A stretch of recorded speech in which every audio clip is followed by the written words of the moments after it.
At kaugnay nga ng pagbabalik bansa ni dating Pangulong Rodrigo Duterte na kasama ngayon ang Government Law Enforcement ng Pilipinas, kausapin natin si ICC Assistant to Counsel Attorney Cristina Conti. Magandang umaga at welcome po sa Balitang Hali. Magandang umaga. Opo, kasama na po ng mga otoridad ng Pilipinas si dating Pangulong Duterte. Ano po masasabi niyo rito? May kinalaman po ba talaga ito sa investigasyon ng ICC? Naku, hanggang ngayon, chinecheck ko ang ICC website, wala pa silang official confirmation kung warrant of arrest nila ito. Pero ikinagagalak namin kung merong warrant of arrest at na-enforce ngayon. Sa dami ng kasalanan na inamin at ibinibintang kay Duterte, kung finally meron ng isang nagbunga sa pag-aresto at kumbaga eventual trial ng Pangulo, dating Pangulo, di welcome para sa amin ng mga biktima ng war on drugs. Kung hindi man ito ang ICC warrant, sigurado kami susunod na yung sa ICC. Pero ano pong protocol kapag naglabas ng warrant of arrest ang ICC? Talagang inilalabas ho ba nila ito publicly? Nakapost sa kanilang website? Ano po yung kanilang SOP? Hindi eh. Hindi. Kaya ako, inaabangan ko talaga itong mismong pag-aresto dahil ito ang, according to the ICC rules, ito ang magiging produkto ng confidentiality principle or concept dito sa ICC. Secret ang lahat ng mga kaganapan habang investigasyon at magkakaroon lamang ng galaw kapag may ganap na. At ito ngang aresto, kung sakasakaling ito ngayon sa ICC, ang dapat dito ay ito turn over sa dahig para doon na magsimula ng formal at publicly ang trial. Ang simula nito ay first hearing, then confirmation of charges. Pero dito sa pag-aresto, hindi talaga required na i-public dahil may implication ang publicity, di ba? Pag naunang nalaman o napabatid, baka tumakas o baka makaiwas. Kaya itong pag-aresto kung sakasakaling dun sa ICC, ito yung kumbaga example ng ano ang dapat mangyari. Hindi mo ipapublic or hindi kailangang ipublic dahil may pag-asa ka at ito na nga magbubunga ng mismong aresto yung issuance ng warrant. The mere fact na nakasama yung Interpol dito sa airport, ano ba kaiba ng red notice kapag sila nag-issue at yung arrest warrant na posibleng i-issue ng isang korte? Paano ba nagko-coordinate yung isang korte sa Interpol? Ang warrant of arrest, maski sa Pilipinas, ang prinsip niyan, dapat judge ang nakapirma, korte ang nag-issue. So, International Criminal Court ang nag-issue niyan at ipinakalat or ibinigay either sa bansa ng Pilipinas, sa ibang member states niya, at sa Interpol bilang may kasunduan siya ng data sharing, information sharing. Ang Interpol ay mag-i-issue ng red notice o request sa lahat ng mga member niya na magbigay ng impormasyon tungkol sa kinaroroonan ng mga wanted na kriminal. Pwedeng secret or confidential yung red notice, pwedeng hindi. Depende yan sa probability of arrest. Kahit hindi miyembro ng ICC ang Pilipinas at saka China, kung saan Special Administrative Region ang Hong Kong, member naman ng Interpol. Kaya para sa marami, talagang ICC warrant na to kasi walang iba kaya lang, hindi pa kasi nag-a-announce yung ICC. Doon naman tayo naiipit. Pero kung ano man, malalaman natin yan. Kung ililipad yan ng dahig, doon na talaga yan. Pang ICC trial na siya. Pag nag-request po ba ang Interpol, meron bang choice ang host country na tanggihan ito or limitahan lang yung kanilang tulong na ibibigay sa Interpol? Sa totoo, hindi Kasi kasunduan mutual agreement na kapag may impormasyon ka tungkol sa isang wanted na kriminal, internationally wanted criminal, dapat ibahagi mo doon sa grupo. Data sharing ito sa minimum. Sa totoo, ang red notice ay hindi naman instruksyon na arestuhin ka galing sa Interpol. Galing yung instruksyon or yung otoridad, galing siya sa ICC o dun sa korte. Pero in this case, hindi lang data sharing kasi nandun mismo sa airport yung mga otoridad ng PNP. Anyway, sa panayam niyo po sa unang balita, at Interpol. Pero pwedeng bahagi kasi yun ng parang data sharing. Pero kumbaga, hindi sila yung Aresto. kukuha. Oo. Nandun sila. Talagang may ganun. Gawain ng Interpol na gawa ng parang national team na mag-monitor ng mga activities. Minsan meron yan sa mga Olympics, etc. para ma-monitor May nila coordination. na ayos Oo, coordination. Okay. Pero yung mismong aresto, kaya interesting kung sino yung humawak, no? May humawak ba sa kamay, Mm. pinusasan ba o ano? Dapat Pilipino yan. Okay. Sa panayam po sa unang balita kanina, sinabi niyo na hindi handa sa trial yung dating Pangulo. Meron o bang bearing kung handa siya o hindi? Kung talaga meron ng arrest warrant ang ICC or lalabanan niya itong arrest warrant dahil nga hindi siya handa doon sa investigasyon ng ICC? Walang bearing kung handa siya o hindi. Talagang dadalhin siya doon. Kaya ako nasabi ding hindi siya handa dahil doon sa mga statements niya, hulihin niyo na ako, pero wala naman kayong jurisdiction. Kahit pa sa dinami-dami ng sinasabi nila, wala naman silang una, fina-file sa International Criminal Court na responsive pleading patungkol dito. Wala silang sinasabi na, tigilan niyo itong kaso na ito, wag niyo akong lapitan. Wala siyang paliwanag ni ho ni ha patungkol dito sa kasong ito. Mhm. Kahit na sabihin na natin walang summons pa sa kanya, napapangalanan na siya doon pa lang sa initial documents na submitted ng Office of the Prosecutor. Opo. Pangalawa, wala din naman siyang fina-file o wala siyang issue dito sa mga korte. Kaya alam ko wait and see yan, panaka-naka. Pero from all I see, from his side, they're ready to speak up, but I'm not sure if they have the documents to back that up. Opo, isa po nga ito sa mga tanong ng mga kumu-question ko talagang ICC arrest warrant ito. Wala pa naman daw summon ang dating Pangulo. So paano siya arestuin? Hindi pa naman siya sumasagot. Ay tumutugon dun sa kasong inihabla sa kanya. Ano pong masasabi niyo rito?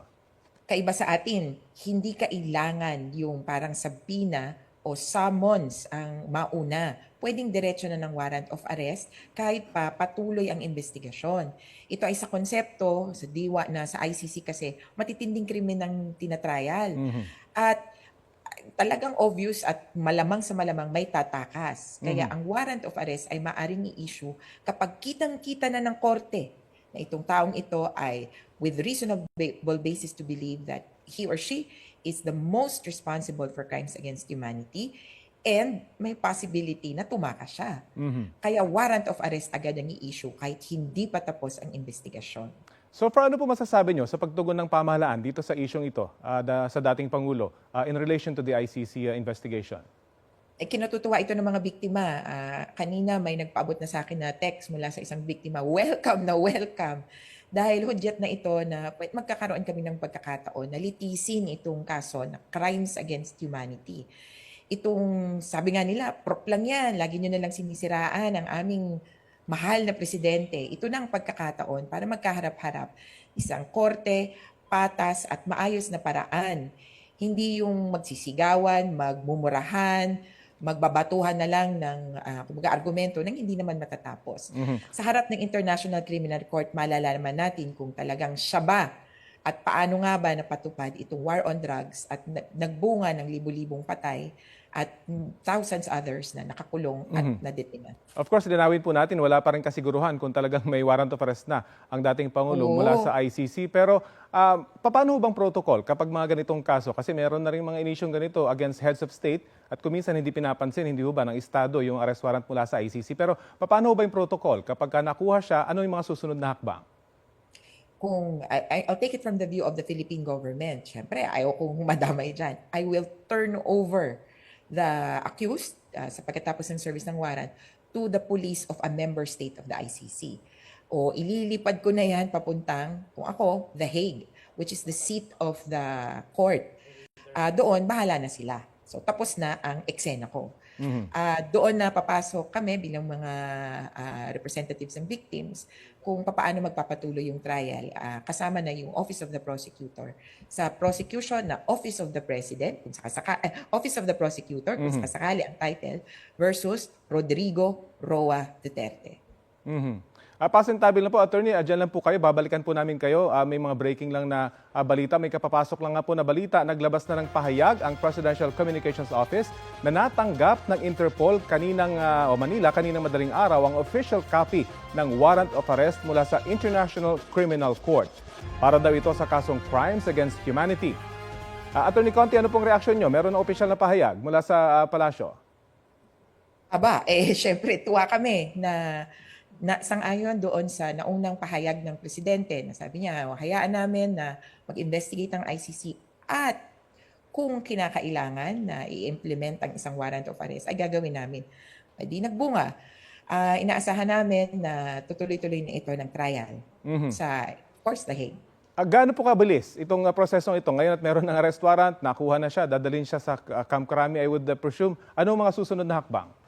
Ay, sorry, baka hindi sa Camp Crame. Kung Okay. according to protocol, dahil wala namang authority, yung kumbaga, walang Philippine court, diretso dapat yan sa The Hague. Kumbaga, Okay, so talagang pinakamalapit na kulong. The Hague talaga. So, Hindi ganun na na yan ho kabilis? dapat tagal sa Aha. Pilipinas. So mula sa... Well, Go ahead po. sige, depende kung sa kasunduan, kung may, baka wala pang flight. Hindi naman kaagad-agad yan. Kasi ang alam ko sa yung European flights, usually mga gabi. At depende kung sinong carrier, nakabili na ba ng ticket, sinong sasama. Kasi kailangan din, kung hihilingin nung akusado na meron siyang kasama, kailangan din samahan, baka kailangan ng doktor. Syempre sisiguraduhin muna yung safety and security ng akusado. Pero dapat talaga ilipad na yan papuntang sa The Hague kung saan, ito yung kaka-discuss lang namin nga ito eh. Pagdating mo sa kulungan, bibigyan ka ng isang packet of materials, mga papel kung saan una nakalagay kung ano ang iyong mga karapatan bilang detenido. Ano ang mga charges laban sa iyo.